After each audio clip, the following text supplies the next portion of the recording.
2025 Porsche Macan EV prototype drive, Porsche's future is upon us. We get an early look at the SUV spearheading the brand's conversion to all-electric power. Move over Peter Frampton, Porsche's going electric. Already announced, more than half the Porsches sold will be hybridized or full electric models by 2025, and it's aiming to have 80% of its lineup EV only by 2030. That means with the lone exception of the 911, eventually every Porsche will be powered only by batteries before you know it.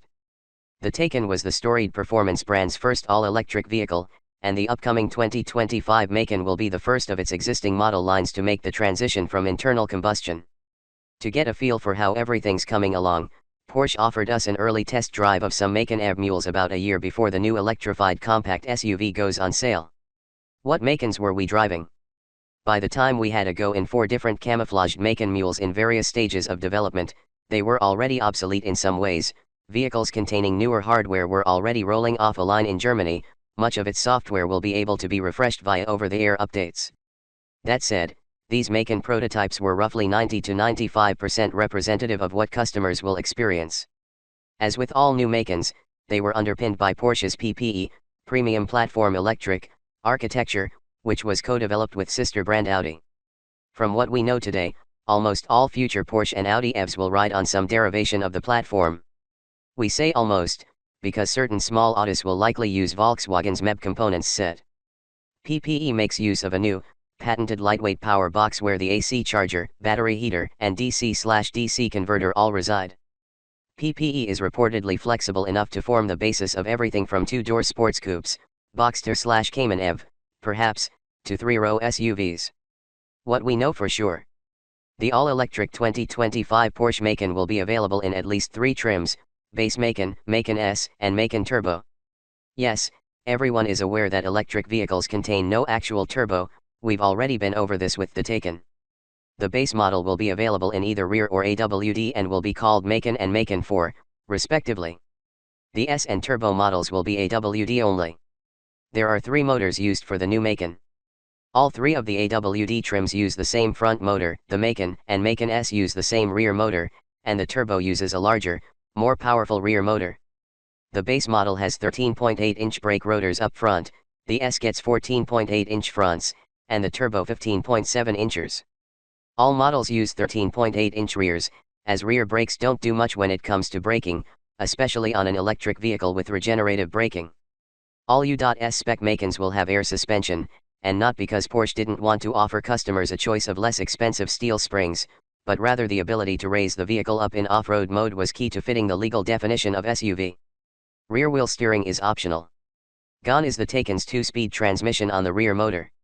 Long story short, with the new motors, there's so much torque available at any given speed that one gear works just fine. The rear motor is located behind the rear axle, and there are a few reasons why. One being a silly nod to this car's rear engine forebears.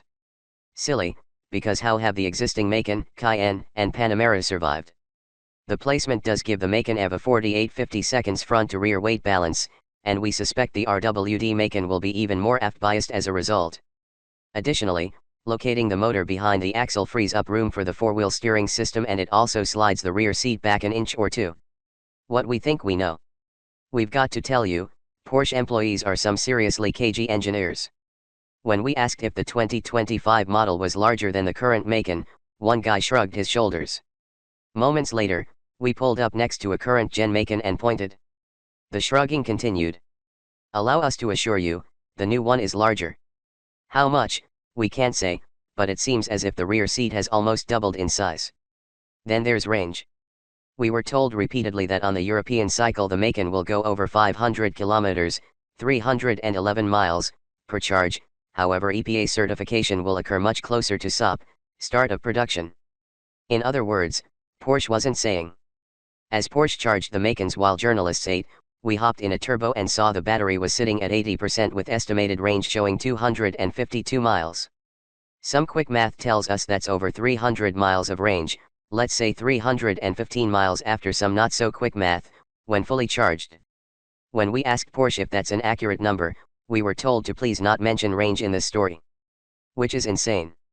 Seems like the battery lets you use 100 kilowatt-hour of energy, net size, though it's probably larger than that, Gross battery capacity. Will less powerful Macans have greater range? Probably, but unfortunately, we didn't get the chance to peek at the numbers of those vehicles. Porsche says the Macan's battery will be able to charge from 5 to 80% in 25 minutes, a class-competitive number. Like the Taycan, the new Macan EVs employ an 800-volt electrical architecture that allows for fast charging of up to 270 kilowatts.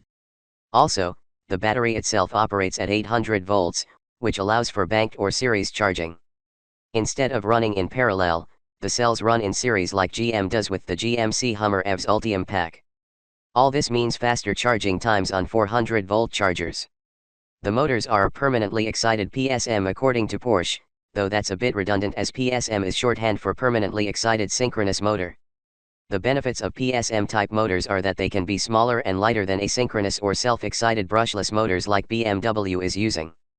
The trade-off is they cost more. Porsche confirmed that the Macan motors were both developed in-house and are smaller and lighter than the motors found in the off-the-shelf units used in the Taycan. What is a Macan EV like to drive? Generally speaking, it feels like a Macan. The on-center steering feel and seating position/seat itself are similar in scope to both the current gasoline-powered Macan and the Cayenne. The handling in general is great. Torque is everywhere. Feels quick, even by EV standards. The turbo was let down by the all-season tires our mule was running. It was quick and capable, without being sharp. Seemed to slosh around at the edge of the friction circle. However, we're willing to admit that just hearing the highest performing new Macan showed up on compromised meets might have biased us a bit. It's still a performance animal. After being stuck behind a car going approximately 19 miles per hour on a tight and twisty in Malibu, we made an ill-advised pass. Hey, we had one shot at evaluating these mules and time was slipping away. Naturally, there was almost immediately an oncoming car where we didn't want one to be. The Macan turbo quickly, easily, and effectively made the pass and tucked itself back on the right side of the double yellow. Again, we'd like to extend an apology to everyone involved.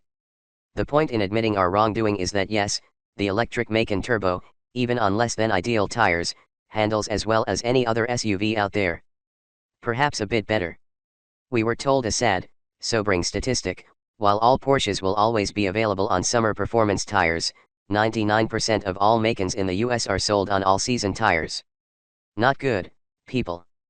Because so many of you out there will buy Macans with all-season tires, Porsche does the bulk of its real-world testing on them. Pity. Conversely, the Macan S felt great on its all-season Continentals. The natural sound of the motors is fine. The enhanced sound is the Taycan noise but with added bass because SUV. We're not that into it. Very few people are going to miss the sounds of a Turbo 4 or twin-turbo V6, though many will claim the opposite. As is often the case with electric vehicles, the less powerful variants felt pretty dang potent. Back to the Macan Turbo. Porsche is saying the two motors will combine for more than 603 horsepower and greater than 738 pound-feet of torque. Compare that to the 434 HP and 405 lb-ft found on the current most potent Macan, the GTS, and, well, that's a lot more. No details were given about the lower power versions. Porsche is very insistent, and out of step with the rest of the industry, that sailing is the best regenerative braking strategy. This means that when you lift your foot off the throttle, you don't feel any regeneration happening. The vehicle just coasts. Can you increase the level of regen via the paddles? Sure, though we never found a way to activate true one-pedal driving. Speaking with several Porsche engineers about this over the course of the day, not only were they annoyed by our questions, and truthfully on this drive, basically any question at all, but they kept saying that sailing is more efficient than regenerative braking. Since regenerative braking can recapture 20 to 30% of the battery's charge, this simply cannot be true. Can the argument be made that under certain conditions, steady highway driving, slowing and having to re-accelerate the vehicle is less efficient? Sure. But in stop-and-go traffic? Come on now. We're willing to concede that the lack of obvious regen, Porsche would be insane to not recoup any energy, and the new Macan EV is doing just that, though its effects are hidden from the driver, makes the Macan feel and drive like a Taycan. So maybe it's best to think of Porsche's sailing philosophy as just a family trait. As a reminder, fellow Stuttgartian Mercedes-Benz has come to the opposite conclusion, as its EVs have the most aggressive regenerative braking strategy on the market. It must be fun when engineers from each company run into each other at bars. The center screen portion of the interiors were mostly covered up with camo, though when they weren't they appeared quite taken-like. The steering wheel looks and feels like a typical Porsche helmet, even has the drive mode toggle wheel. Is this the production steering wheel, or just one taken from an existing Macan? No one would say.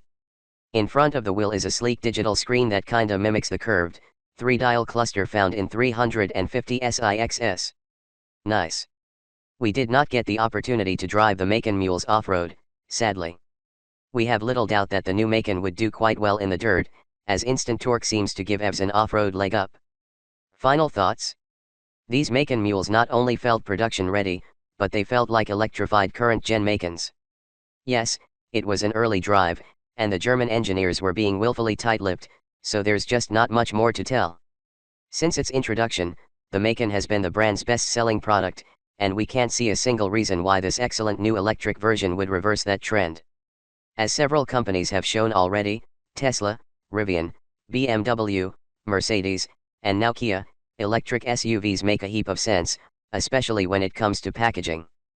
Porsche just has to make sure its new SUV is the sportiest of all of them. Based on our brief drive of 4 pre-production mules, we'd say mission accomplished. We wish we had more to tell you, but that's coming soon with a review of the actual production Macan EV. Now comes the tricky part, the electric Boxster/Cayman.